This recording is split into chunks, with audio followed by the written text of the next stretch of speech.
I'm not going to talk about myself too much at the moment because I'm going to come on to a little bit later on, but the areas that we're going to cover today is a bit around imposter syndrome. So just a show of hands, how many of you have heard of imposter syndrome? Oh, job done then, isn't it? Everyone knows about it. Okay, cool.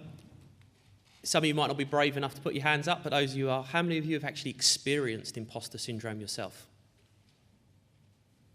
And how many of you have either clocked it in the workplace or have had those conversations with other people in your organisation? It's funny how the hands start going less. Yeah, actually it's just as relevant when it comes to your people and your staff and your societies. So we're going to talk a bit about that. We're going to talk about why it happens. We can talk a bit about, as a leader, what you could do, what you could look out for. And we're going to hopefully get some questions and answers flowing. Is that okay with everyone? Cool. So before we kick off, a bit about me. Got to be careful because we talked about being biased earlier on. I'm not biased, but they are the two most beautiful kids in the world because they're mine. So I'm a father of two, been married almost 10 years, worked in a corporate for 13 years now. I never went to university. I'll pause for a minute. So, okay, everybody thinks that that's the norm. I didn't go to university. I left school. I didn't have the best GCSEs in the world. I didn't really put my mind to it back then, if I'm honest. I did a GNVQ because I didn't want to do exams. And then I left after my GNVQ and started my career. It's pretty tough. So when we talk about imposter syndromes, do I sometimes sit there and question myself when you've got these millennials coming in, you've got these people fresh out of university, climbing up the ladder with all these degrees and all these standards, and I'm sitting there going, am I really good enough to stand here and talk to you guys? It's a really, really tricky one sometimes when you have to challenge yourself, and it happens all the time. So those that you didn't put your hand up, hopefully when I finish this, you'll realise that you probably have experienced it somewhere or some way, or in some way, shape or form. The role I do at the moment is Entrepreneur Development Manager for the bank. I probably have one of the most unlike bank jobs in the bank, but I have done various different roles in an organisation that employs over 70,000 people. It's really, really sort of difficult sometimes to keep your banking hat on and also think like an entrepreneur or an intrapreneur. So we talked about rebels. I'm not a rebel, I'm an intrapreneur. That's how I sort of phrase up being a rebel. I've been called a maverick before as well, but I'm one of those fortunate people that like to get stuff done, and I like to challenge the norm. And I also think about when you've got that in an organisation, we talked about growth mindset from someone earlier on today. It's about thinking about what can be achieved and what couldn't be achieved. And some of this comes into imposter syndrome as well. So that's enough about me. Let's get on to what imposter syndrome is. So I guess in simplest forms, you can Google this, you can play around with it. I did. There was so many different things that comes up here. Imposter syndrome is when you, for me anyway, it's when you start thinking yourself, am I right for this? Am I good enough? Am I a fraud? Have I got this job but really I shouldn't be doing it? Some people call it fraud syndrome. Some people call it imposter syndrome.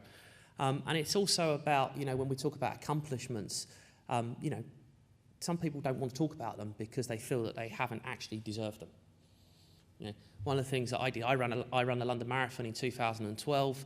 I did it in 5 hours. I didn't train for it. I felt like a fraud. I genuinely felt like a fraud. I had people training all the time out there, and I was just like, well, I just want to finish the thing, get through it, and get my medal at the end of it. I went out 8 times before I did that, but I managed to complete it. That's about challenging the norm. That's about having the right mindset. That's about getting on and doing it. But when I sit back and I see these people that have not completed it, haven't done it, I do feel sometimes like a fraud myself. So I'm not a big advocate of not saying don't train, don't do these things, but think about those areas. Just want to play you a very short video. It does talk about gender and pay gap. I make some apologies for that in some ways, but I do think this really plays into that mindset, and it also plays into what we're going to talk about. So if you can bear with me for a couple of minutes and just have a quick look at this.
because the jazzy music, I thought it was quite relevant.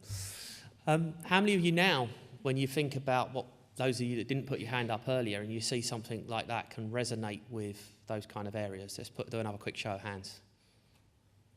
Yeah, starting to see more hands come up. It's just maybe the language and what's being used when we talk about imposter syndrome and people actually going, do you know what, that's me, but I didn't know it as that. So we'll talk a little bit about why it happens. I think for me, the biggest area of this comes back to confidence.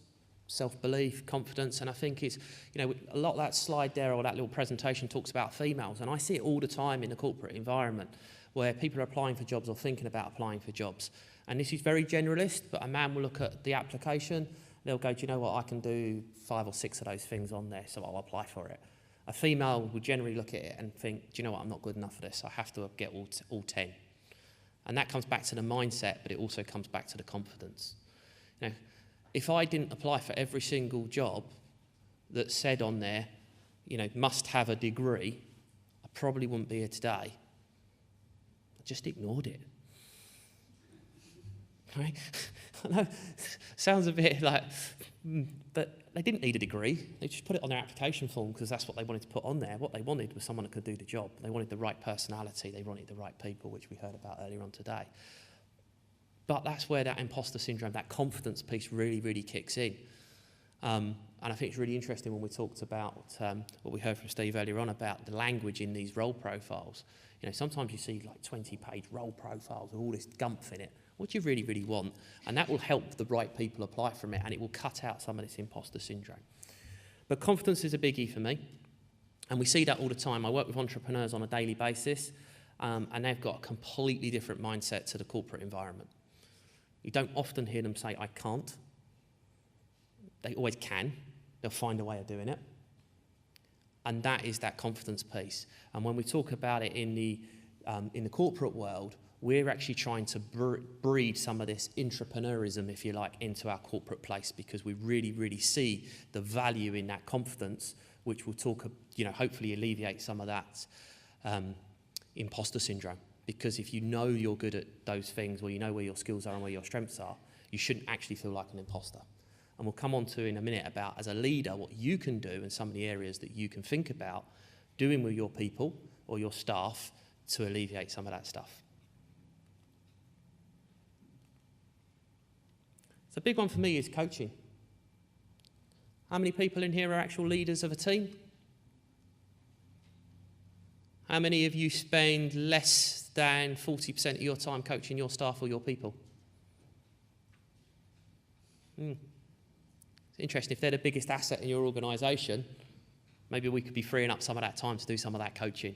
And if we're doing that coaching and we're doing those observations and we're giving them those confidence and that feedback in those meetings, then the imposter syndrome starts going away. Because if you're regularly having that dialogue with your people, and you're regularly telling them that actually that's really, really good, or this is not quite working, when it gets to that point, they start believing in themselves. They don't start doubting themselves. We will all get that imposter syndrome at some point. No matter how good or bad we are, we will all get it. But it's how do you overcome it? And I say, mentors are always a great thing. I have mentors in the bank. I have mentors outside the bank. I use them for very different things. I also have people in my home life that keep me honest and keep me fresh about these things, because you need that network. You need those people in and around you. And if you're not doing it yourself with your people, you're not recognising them, you're not giving them, excuse me, not giving them that feedback, you're not giving them that time, they're going to feel, am I doing a good job? Is it me? Is it them? That person over there is doing some great things. And that's when all that doubt starts kicking in. I had an interesting point on this slide when I ran through it with somebody fairly recently. I said, that's great as a leader, how can I support other people? But if I'm the leader and I get imposter syndrome, what can I do? And I think that's fair. I work with lots of entrepreneurs, as I said earlier. Some of these people are only employing 2, 3. They're raising 2 million. One of them's raising 25 million fairly soon. And they're sitting there going, I haven't sold anything yet. How can I raise this money? What can I do? Am I right? And they start doubting themselves, and that's when that imposter, they feel like a fraud, they feel like an imposter. And I sat down with them and I went through it with them and said to them, okay, so how did you raise the first time round? Okay. You've got some customers, they're not paying yet. You've got traction, you've got these things. You know, you've proved there's a market. And when you walk through it with them, a bit like the coaching and the observation piece we were talking about earlier, they start to believe in themselves. And I think the community piece for us is a really big area. When you've got like-minded people that you can bounce things off and work with, that's when the magic really, really happens.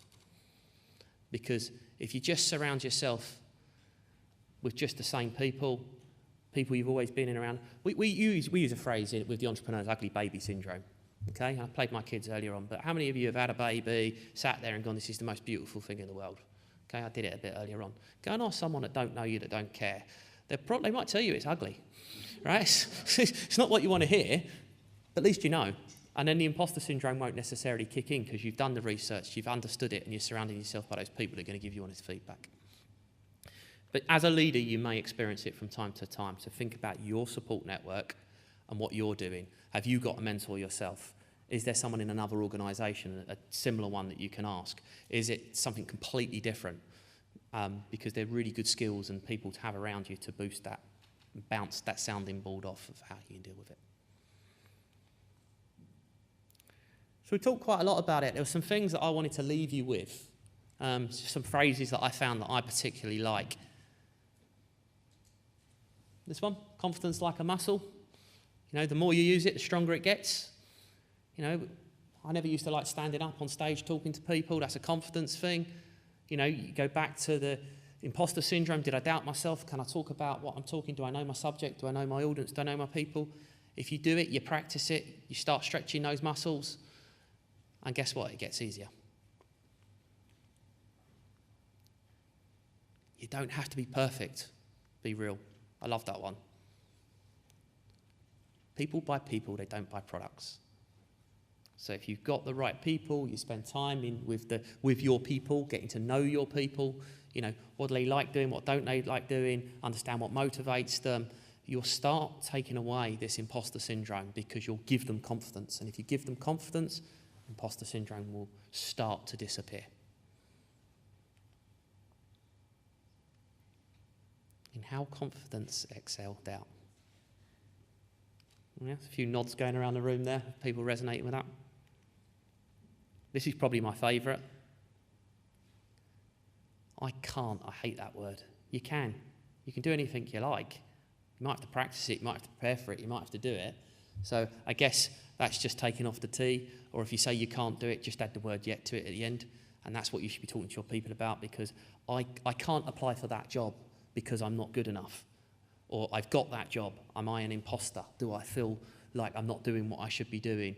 Oh, but she's got more qualifications than me. He's been doing it 20 years. Oh, and I've got this power, this position. You've got it because you've earned it. So use it. And if you start thinking like that and you say you can't do it, just add the word yet to it. And winners are not people who never fail, but they're people that never quit. And that's a really biggie for us when we're dealing with entrepreneurs and we're trying to put this into our corporate mindset. Because do you know what? Sometimes you've got to try something and it might not quite go to plan. But if you always do what you've always done, you'll always get what you've always got. So people that are prepared to fail are generally the people that are trying new things, trying to innovate, trying to change the way that you operate. So I guess I'll pause there for any questions or thoughts from the audience.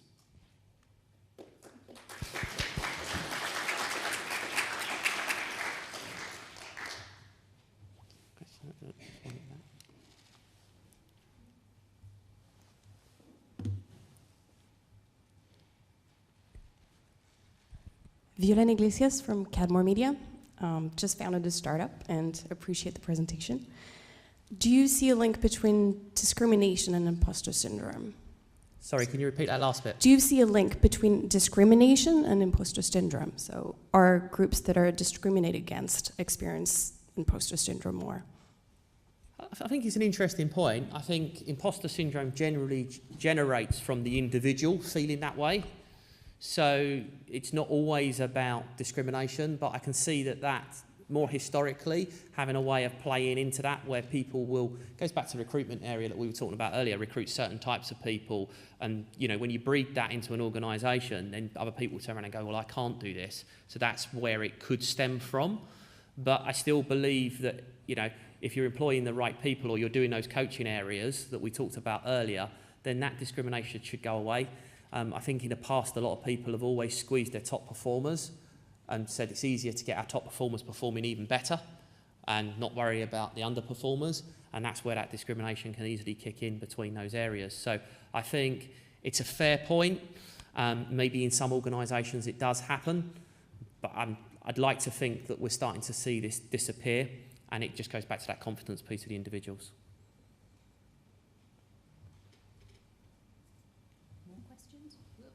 More questions?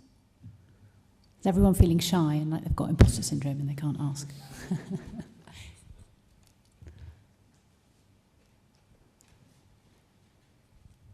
So I guess this is actually for a couple of you.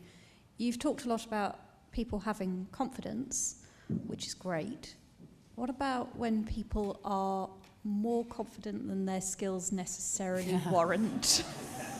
Yeah, somebody had to ask it. Yeah, no, I think that's fair. I think it happens, but I guess I link that back to that coaching point that we talked about earlier, because as a leader, if you're spending the time with your people just because they think they're great, if you're coaching them rather than just putting them down and doing it in the right manner, then you'll easily be able to whittle that down.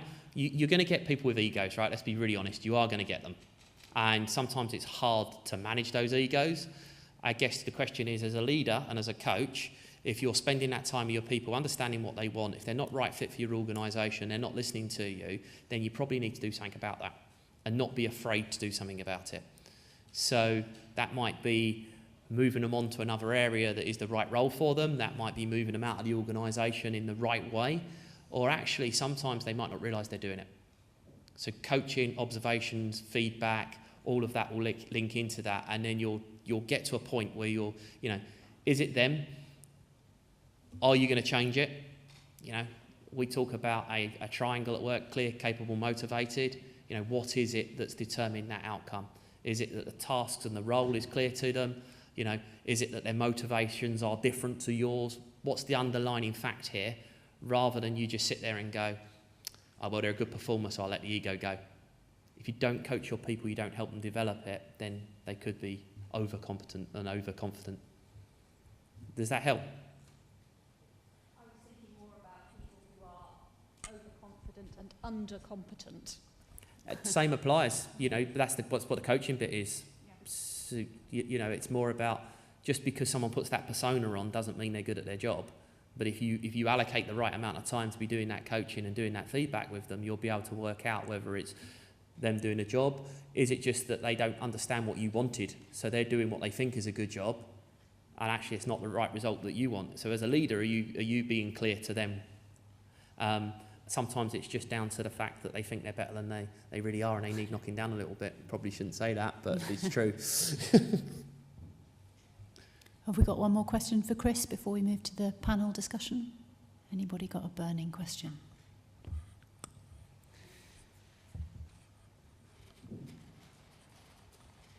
Hi, I'm Richard Delahunty from Taylor & Francis.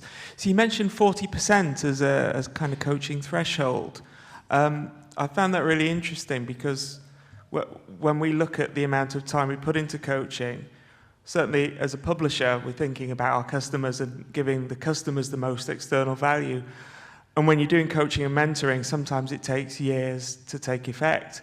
Is there some kind of external evidence that you've got for that 40% threshold, or is it just a feeling?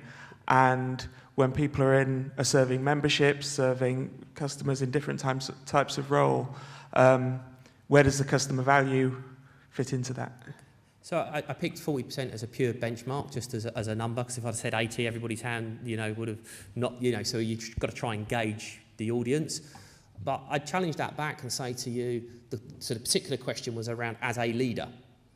So as a leader, if you're not leading your teams and your people to drive those results, what's your role in that organisation? Because if you're the one that's picking up the phone, doing all those surveys, doing all of those things, then what's the other people in and around you doing? I think there's certainly a need to be able to do some of that from a closed loop feedback, but actually if I've got a team of 10 people and I'm spending time with those people to make them better, to do a better job, and through coaching, observational feedback, they're serving my customers better, or I'm sitting in on those meetings and I'm getting real observational feedback, that is more important to me as a leader, because actually, if I'm not there, I've still got confidence knowing that they're going to be doing their job properly. Does that help? Thank you very much. Excellent.